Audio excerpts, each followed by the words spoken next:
Hi friends, இது எங்கள் வீட்டு பூனை. இதுக்கு பாருங்க, ஒரு இடம் மட்டும் தொட்டா அதுக்கு ரொம்ப கோவம் வரும். எங்களுக்கு பிடிச்சி திட்டும் பாருங்க.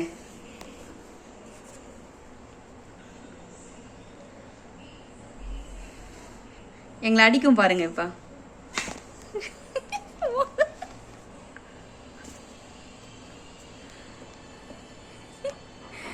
வாளுக்கிட்ட மட்டும் தொடவே கூடாது.